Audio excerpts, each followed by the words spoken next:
Well, I actually started wanting to play baseball because I thought the uniforms were cool.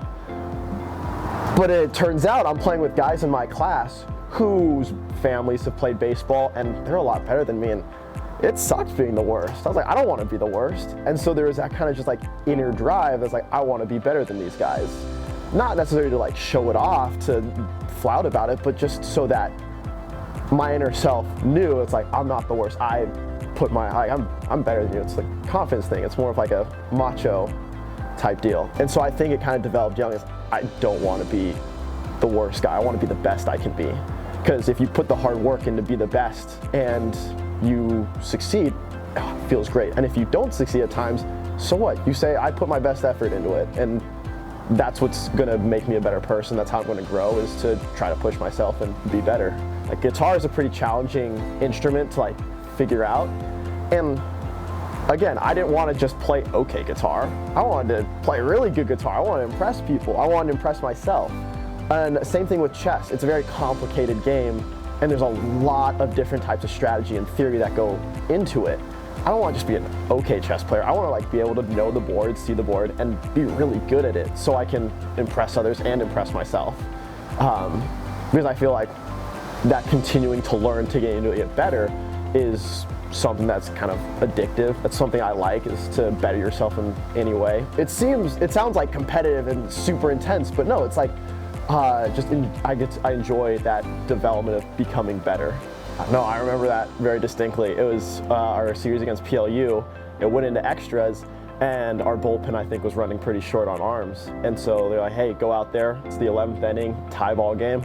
And I didn't pitch the greatest. I think I gave up a few leadoff like hits, a walk, and they ended up scoring a run that would win the game. And that just felt awful, especially as a freshman trying to prove myself. That was a real it felt like a setback. But I was approached by Halstead this week. It's like, look, that's not the result you wanted, but it's not a setback. We can learn from it. In the same week, I think I'm crushing in the classroom, and I get a test back. I was like, oh my God, they've got like the average of the class, the low, the high, and the mean, and your score is the dead last. I was like, really?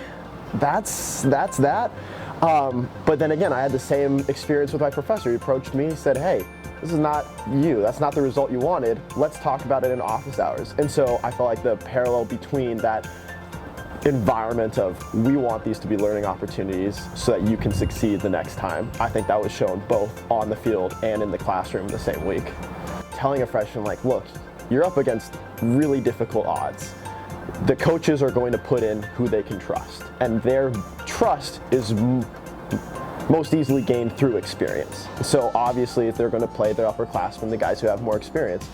And so just understanding that the odds are put up against you, and so if you come to that moment of failure, you don't kind of back down to that challenge. You fail, get up, have that same mentality of learning from that mistake, and to continue to hold yourself to that high standard, to that high confidence, regardless of the outcome.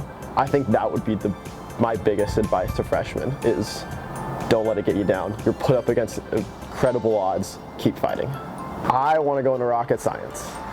Yeah, exactly, it's not rocket science. Yeah, no.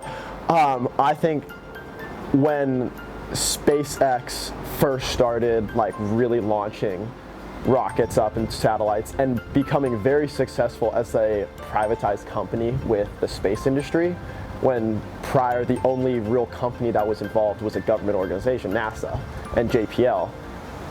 That was really cool, because talk about trying to get better and achieving something that you never expect.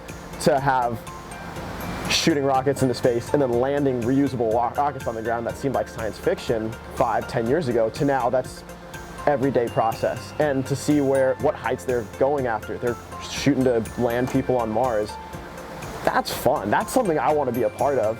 And it involves math, physics, which I enjoy, and then also just kind of space travel. Like, my parents raised me on Star Trek and Star Wars, so why not put those two together? It seems like a pretty fun outcome that could take me places that would be really cool. Again, that's kind of one of, they talk about a team as far as like an industry. NASA, because everybody was working overtime, even the janitor who made sure the place was clean so that the mathematicians could get their work in, so that they could crank the numbers to make sure their trajectory was on course so that the astronauts could rotate everything and make sure they got home safely. I think that was one of the bigger accomplishments because it wasn't any one person. Yeah, the astronauts were kind of the face of it, but it was the face of a more deeper inner workings of a team as far as scientists, engineers, businessmen trying to promote the funding for it. And then anybody who's working at the NASA complex to make sure it's like, hey, we're gonna put an American on the moon. Like, that's cool. That gives a sense of like national pride. So in my physics classes, we're talking about like electromagnetic theory. And so just kind of the size of the atom that said like, hey, if the electron was a baseball, a proton would be the size of a grapefruit, and the atom would be the size of Tacoma. And you're like, what in the world?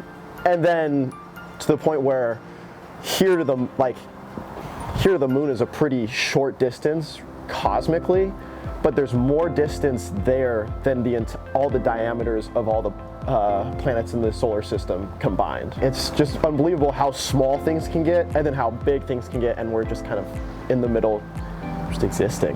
Yeah, it's just trying to figure it out. Yeah. When you get beyond the boundary of space-time, when there is no time, there cannot be any space. So there's just kind of void. There can't be anything existing outside of that because time does not exist. Kind of thinking at the center of a black hole. The amount of mass in the space goes to infinity. So the density goes to infinity, but the volume goes to zero. There is no space left to exist there. But yet there's something there. Where's all the stuff going that's inside the black hole?